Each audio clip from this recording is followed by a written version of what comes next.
एक गांव में रघु नाम का सब्जियां बेचने वाला उसके पत्नी गीता और बेटे मोहन के साथ रहता था। रघु दुकान में सब्जियां सजाते हुए दिखता है। उसकी पत्नी गीता और बेटा मोहन भी दुकान के पास खड़े हैं। रघु, तुमने सब्जियों के दाम फिर से बढ़ा दिए। लोग क्या कहेंगे?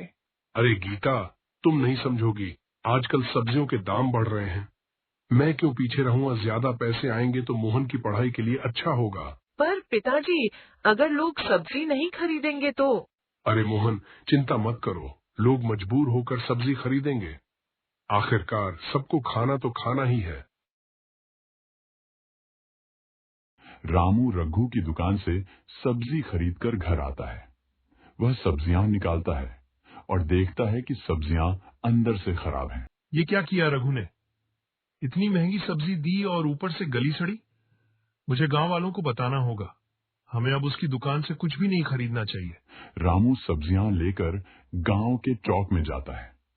रामू गांव के अन्य लोगों को दिखाता है कि रघु ने गली सड़ी सब्जियां बेची हैं। श्याम और कुछ अन्य गांव वाले इकट्ठा होते हैं।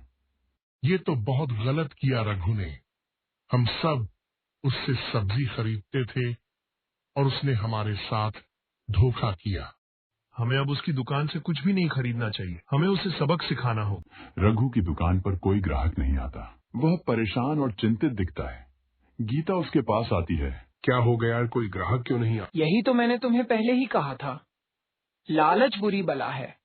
तुमने अपने ग्राहकों को धोखा दिया और अब उसका परिणाम देख रहे हो। गीता, तुम सही कह रही हो। मैंने लालच में आकर बहुत बड़ी गलती की। सबसे पहले तो गांव वालों से माफी मांगो और वादा करो कि अब कभी भी धोखाधड़ी नहीं करोगे। भाइयों और बहनों, मुझसे बहुत बड़ी गलती हो गई। मैंने लालच में आकर आपको धोखा दिया। मैं आप सबसे माफी मांगता हूँ। अब से मैं हमेशा ताजी और अच्छी सब्जियां ही बेचूंगा। रघु, गलती हर किसी से होती है। अगर तुमने अपनी गलती मान ली है और सुधारने का वादा किया है तो हम तुम्हें माफ कर देंगे। हाँ, लेकिन याद रखना, ईमानदारी से ही व्यापार चलाना चाहिए। धन्यवाद दोस्तों, आपने मुझे माफ किया और मुझे दूसरा मौका दिया। अब मैं हमेशा सच्चाई और ईमानदारी से ही काम करूं। और रघु अपने परिवार के साथ संतुष्टि और खुशी से दुकान चलाता है। लालच बुरी बला है और सच्चाई एवं ईमानदारी से ही सच्ची सफलता मिलती है।